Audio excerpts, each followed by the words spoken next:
Welcome to Faith Stories with Dawn DeMarco Buck. In the same way, let your light shine before others so that they will see your good works and give glory to your Father in heaven. Matthew 5:16. And welcome to Faith Stories. I'm Dawn DeMarco Buck. What is Faith Stories?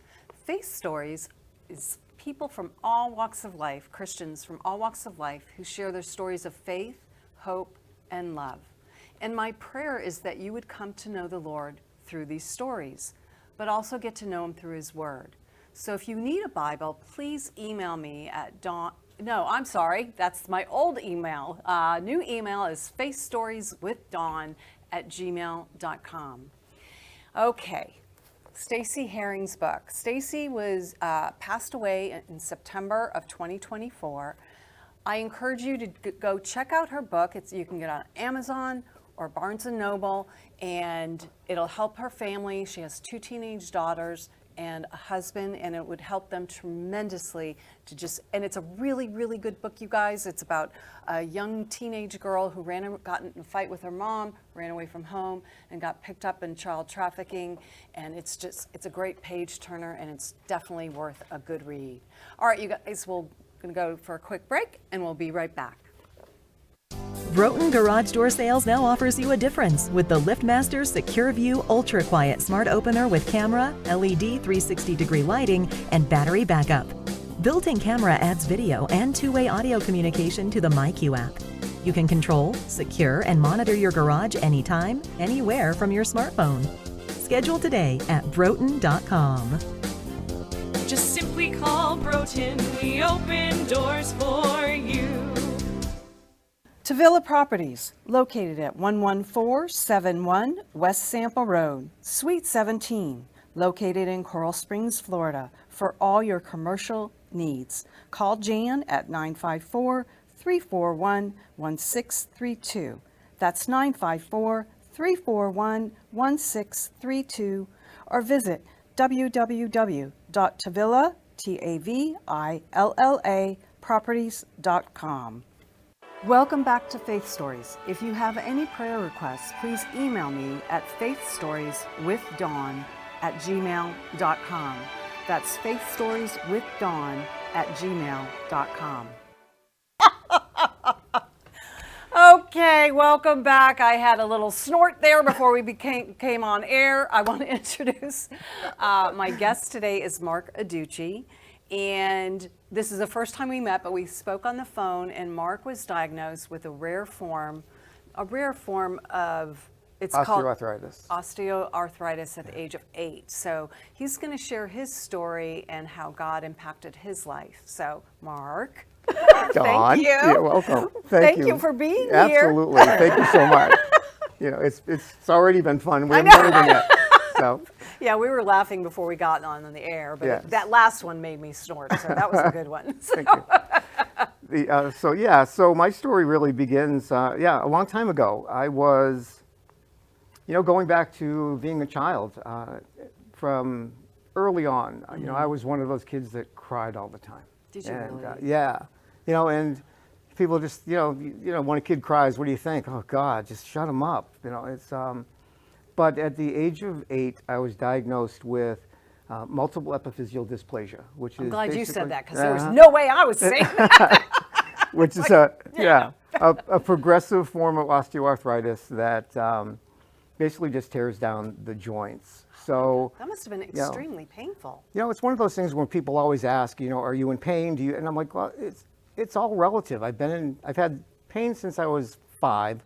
So I don't know what it's like not to, Okay. So, but it's, so thankfully through my diagnosis, they were able to go back and diagnose my mom and my grandmother and my aunt.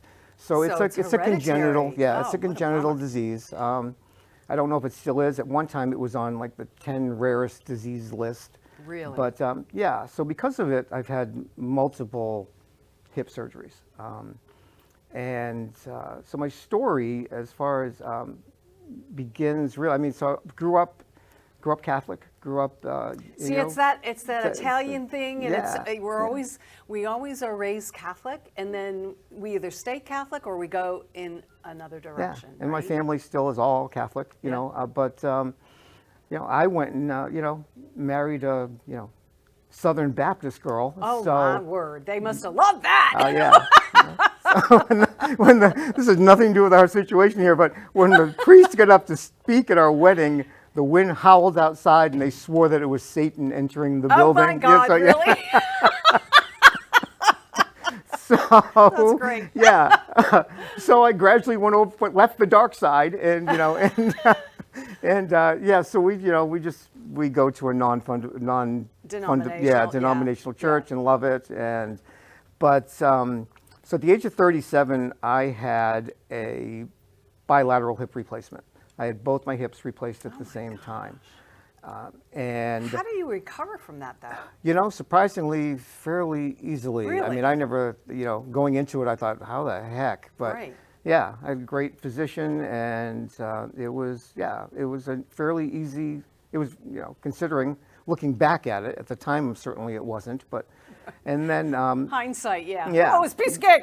Yeah, and but I never.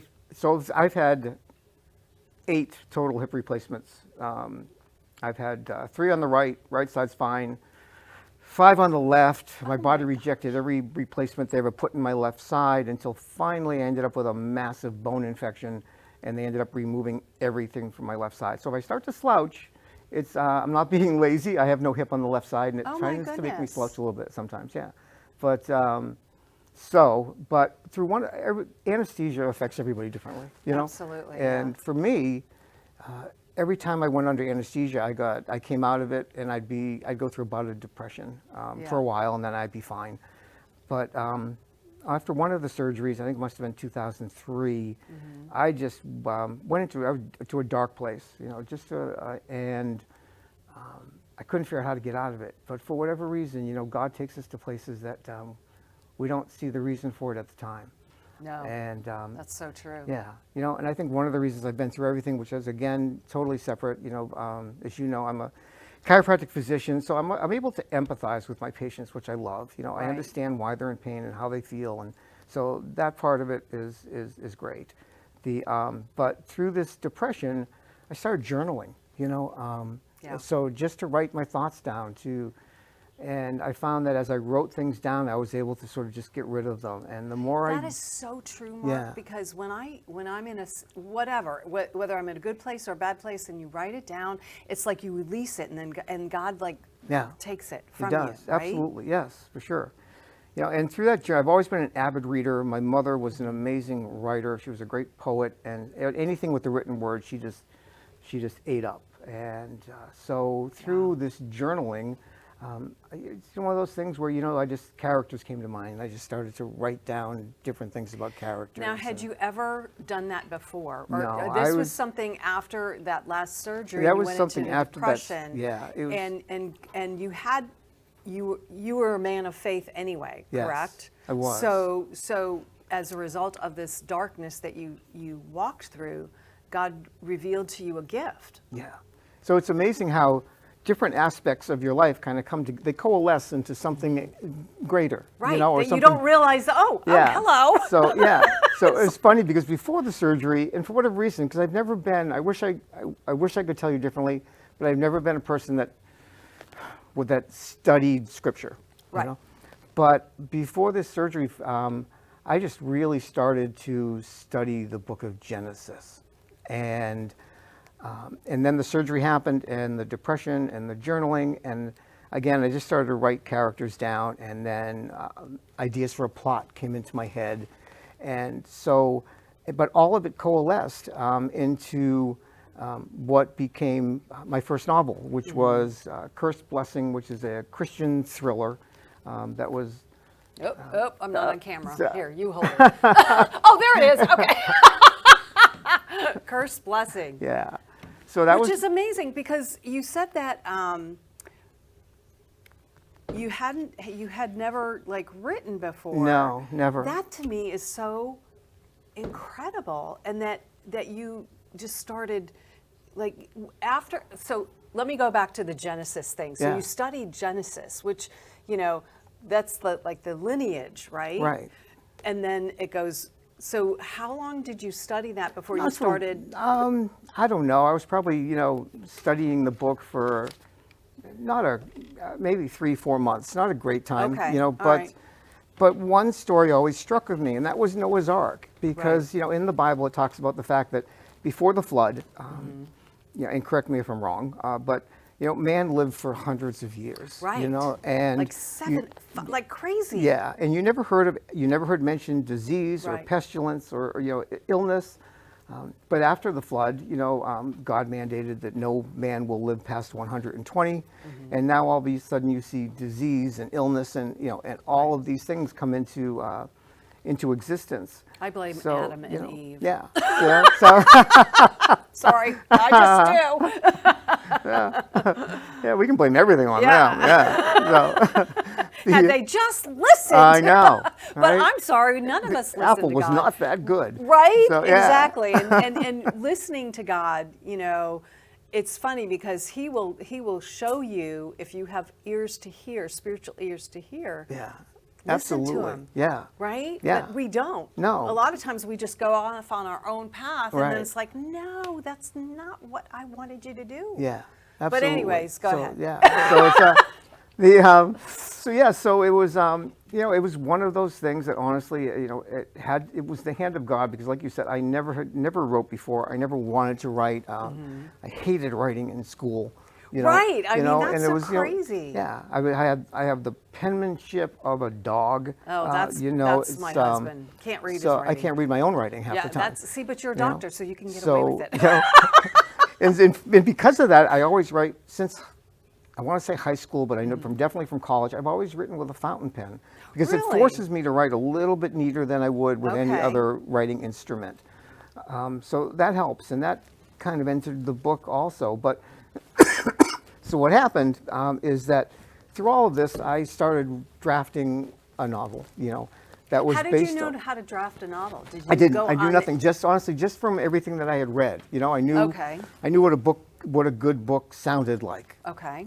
And I knew, but I knew nothing about structure, nothing whatsoever. And so, and then once I had it written, I started joining some local writers groups. Okay. And they would come at me and say, well. Yeah, it sounds great, but your POV is everywhere. And I go, yeah, you're right. Point of And view? I go home and go, what the heck is a POV? I was thinking the same thing. What is that? Is point of view? Point of view. Okay. Yeah. Oh, hey, woohoo! Whose head you're in? Whose character's head you're in that you hear their Right. thoughts. Kind of go like squirrel over here. Yeah. But and the premise behind the book was basically that instead of in the story of Noah's Ark in Genesis, he sends the dove out and trying to find land, right? And finally the dove comes back with an olive branch. But so I started thinking, well, what was it that allowed people besides God, certainly, to live for hundreds of years without disease before the flood? But after the flood, now we have limited lifespans and we have all of these issues. So in my insane mind, I had the dove come back with what is the herb of life, that one plant that allowed people to live, injury-free, healthy for hundreds of years. And God saying to Noah that, this is the last branch of the herb of life that must be passed down from generation to generation by one person of each generation that is ethical and moral enough to carry it, but to never use it. And that if anyone ever ingests this herb, that once again Armageddon will occur, and this time nobody will be saved. Okay. So the book opens with the main. So that's this book. Yeah. So yeah, and this is his spiritual journey through all 4 novels. And who is he? What His character is that? so his name is Brent Venturi. He is Brent Venturi.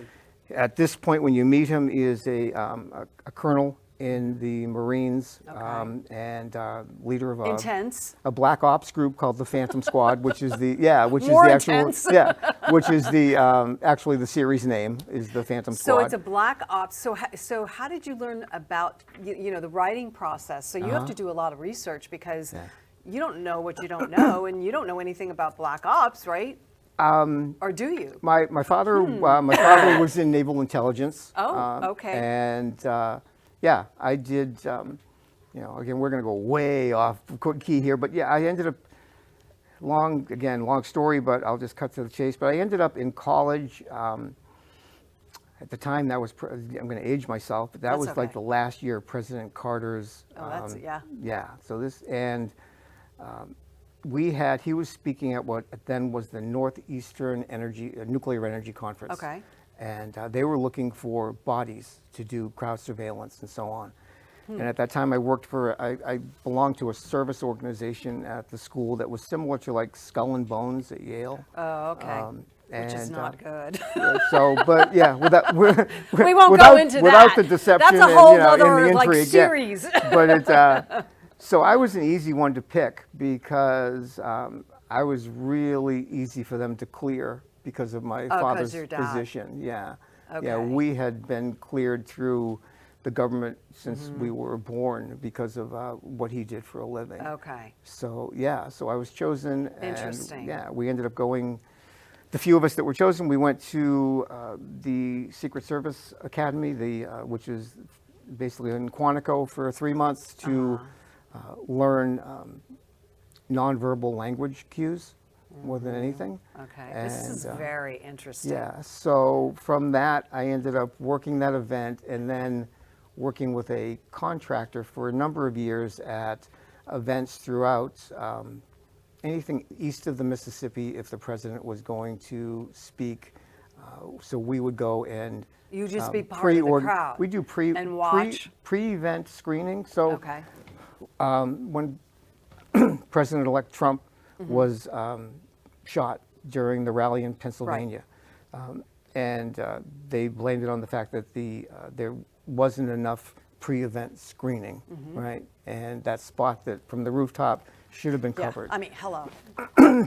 That's what we did. Okay. We went out and went out 2 weeks to a month before, and any place where a sniper or somebody could be held, Right. we made sure those places were covered at the time of the event. Got you. And so yeah, so you had that knowledge. so I had that. So I had some of that forward. knowledge. Yeah. Okay. So I was able to bring that forth, and then, I have a lot of friends that were military, both Okay. U.S. and Israeli, and they helped me quite a bit. Wow. With that part of it also. So yeah. okay, so share more about what this book is about. So it's all about so that herb of life that is lost. Nobody knows where it is, and Brent Venturi is supposed to be this generation's keeper, the keeper of the keys, or the ambassador to Noah's lineage. Okay. But he doesn't know it, and all he knows is that he's being chased and somebody's trying to kill him, And he doesn't understand why. Right. Oh, so that's the journey. That's the beginning of the book. Okay. Yeah, and then the whole journey in this book is, having him learn what it is that he's supposed to be doing and trying to find that herb. Was he a Christian in the book? He was a Christian. He was a Christian who. Christmas and Easter? Yes. No, he was a man of faith, but but through one of his past missions, he lost a lot of that faith. Yeah. So a lot of this is his. That can happen yeah. very easily. Yeah. So it's all about him refinding that faith and his security in God and in Christ through this 4-book series. Okay. And and at the same time, it deals with the missions that they go on in order for him to go through that journey. Wow. And he reunites with his team, and so ends up taking them, actually the last book ends up taking them to Mount Ararat, and the last place of Noah's Ark. I want to know, because now people self-publish, right? Yeah. Yes. So this is not self-published. Originally, no. Originally, no. So tell us the process of how you got to be published. Because a lot of crying. Yeah. Yeah. So no, it was kind of dream that we have, right? Yeah. So it was, honestly, for me, it was again, God steps in. I had no idea. Again, I didn't know how to write. I didn't know what I was doing. I had no idea how to write a query letter, which is what you send to an agent, hoping that they will pick you up and sell you to the publisher. Yeah, that they will be interested enough to say, "Hey, can I have the first few chapters of your book?" And then, so after sending out literally over 100 of these query letters, and getting an equal amount of rejections, I just said, maybe this isn't meant to be. And then. Somebody that we knew was in the industry and said, you know what, let me give your book to someone of notoriety that, in a publishing company. Okay. And they read it and they liked it. So I ended up being their first non-agented author. Really? Yeah. And okay. So, and then I was with them that would have been 2009. The first book came out in 2010. I was with them through 2018. Wow. Yeah. That's a long time. So all 4 of these books are through originally that publisher? came through that publisher. Okay. Yeah. And things change. The directions of publishing companies change. People now, did change. they publish other Christian authors, or were you their first one? I was it. Okay. Yeah. Interesting. Yeah. They were strictly a mystery thriller horror that was publishing their company. Genre. That was their Okay. genre. That was their thrux. Well, that in and of itself is God just like stepping in and creating that opportunity for you. It was. This whole thing had the hand of God in it, because it was like when through interviews, when people would ask, what is it you want to accomplish through your writing? And for me, especially this series, all I really wanted to do was try to bring people back to their faith, like Brent came back to his. Exactly. Well, that's what the Faith Stories is about too, is just kind of planting the seed and letting you know that God loves you and wants a relationship with you. Yeah, absolutely. So that's what it's about. It is. It's all about the relationship, and I hate to say it's not about the church, but it's about the relationship. It's not about the church, though. The church is just a building. We're to live our lives as Christians Monday through Sunday, 24/7. And shine God's light and love. Yeah. And it's not just to go on in a church and sit there and hear the preacher preach and then go out and not live a Christian life, because that's the thing about Christians that have a bad name. Yeah, we're no different than anybody else. We're not. Have to be different than other people. Right? Yeah, we're just people, right. But it's flawed. Yeah, like we all are. And I'm blessed. I have a wife that is just an amazing Christian who shines her light wherever she goes. So that helps me so much to see see the world through her eyes. Yeah. Well, and that's the other thing that you have to be equally yoked too, in marriage, and when you come together as one under God's covering, there's that three-strand cord that you can't break. Yeah. And so she helps you in times where you need, but also I'm sure you do the same thing for her. I'd like to say it's equally yoked, but I think she's probably more helpful than I am. I think my husband would say the same thing. The same thing. But you know what? That's okay, because you know what? I think we're all just trying to just be the best people that we possibly can. In His love. Yeah. So it's different layers to every story, but you'll see on the book that it's I don't write under my name. And why is that?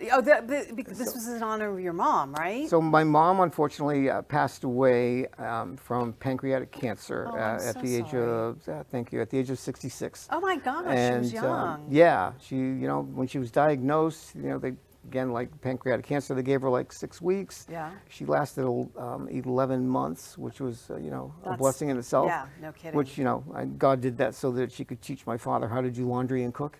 So take care of himself. This is how you do it, honey. Yeah. And so it's under J.M. Leduc. Yeah, which is my mom's maiden name. Okay. So yeah, it's just a way to try to keep her memory alive. Yeah, no, Yeah. I love that. So after after your main character, now we have the next book, which is the one underneath that one. Oh, I'm sorry. That's I okay. messed them up. He gave them to me, and I messed them up, of course. Just trying to make them sparkle and see what happens. There we go. Yeah. So this next one is Cursed Presents, Yeah. and you know what we're going to do? We're going to go for a quick break, and we're going to talk about the next 3 books really quick. You got it. You see how fast that went? Very. Yeah, I'm going ahead a little bit ahead, but let's go to commercial, and we'll be right back. Broughton Garage Door Sales now offers you a difference with the LiftMaster Secure View Ultra Quiet Smart Opener with camera, LED 360-degree lighting, and battery backup. Built-in camera adds video and two-way audio communication to the MyQ app. You can control, secure, and monitor your garage anytime, anywhere from your smartphone. Schedule today at broughton.com. Just simply call Broughton. We open doors for you. Tavilla Properties, located at 11471 West Sample Road, Suite 17, located in Coral Springs, Florida, for all your commercial needs. Call Jan at 954-341-1632. That's 954-341-1632, or visit www.tavilla.properties.com.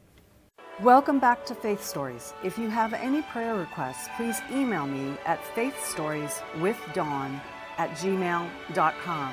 That's faithstorieswithdawn@gmail.com. And welcome back. Okay, Mark. Okay. Okay, So let's talk next about 3 your books next in one. 2 minutes. Yeah, 2 All right. minutes. No, you have like 3. A minute a book. That works. Perfect. So the next 3 books basically just, are his journey back to the man that he always wanted to be. And the second book deals with a serial killer that has the spirit of Satan inside him. Yeah. Well, And, I would say and, every serial killer. Yeah, is. that's true. Good point. Yeah. And Can't so be a yeah. Christian and going around Right, murdering people. Yeah, and then the third book, which is Cursed Days, deals with a terrorist group that is very similar to Al-Qaeda, but yes, and him having to basically at some point actually fight his own his own dealings of his own mental issues by dealing with, thank you. You're welcome. By dealing with this terrorist I have group. those moments where I'm like, I know the word. Yeah, absolutely. Yeah. And then the last book, which is Cornerstone, is his final requiem, so to speak. So that's the last of that. It is the last he's of this rest. story. Oh, yeah. okay. Oh, So okay. yes, So and but at the very end, there's a little bit of it definitely closes out, for sure. Okay. But you can see where there could be an opening for a different series, and it's being written as we speak, which is actually his daughter's story. So as far as my Christian thrillers, the next ones will deal with his daughter, Brent's daughter. Okay. But yeah, and I'm grateful that I love writing Christian literature, but most of my writing is more mainstream as far as So you just went gritty. mainstream after these? Again, based on at that time my publisher's recommendations. Okay. So. And how did you feel like God was saying, yes, this is what I want you to do now? Yeah, I do. I think only because, the more people that get to know you, then get to look back and see your other work. Other works. Yes. Okay. Yeah, I get commented more on this series still. Isn't that amazing? Because so God even though can work. even though the anything, last right? book was originally published in 2014, and then 2024, I republished them all. So yeah, they were off the market for about 6 years. Yeah. Fantastic. So where can we get these books? Your best bet is Amazon. But Barnes and Noble, Yep. any of the bookstores carry them, but they may have to order them. But Barnes and Noble's, Amazon is your fastest Okay, route to get yeah. them usually. You can get it later today. And No. if you have, if you have Kindle Unlimited, it's free. So, by all means, download it. So, Aw, yes. wonderful. So- Well, Mark, see, didn't that go fast? It was went like, way oh too my fast. gosh. Yes. So thank you for Thank coming you. in today. It's I really been an appreciate honor. it. Thank you so Oh, much. You've been wonderful. It was So, fun. yes, It was good. has been fun. It was good. So next week we've got Mel K coming in. I'm not saying her last name because it's like we're not going there. We're going to just have her come in and share her story and Okay. how she met her husband. Check out our social media sites and share, share, share. We'll see you next week, Wednesday at 3 o'clock. Have a blessed week. Thank you for watching Faith Stories, where you will hear stories of hope, faith, and love. Please join us next week, and remember, God meets you where you are, but doesn't leave you where you are.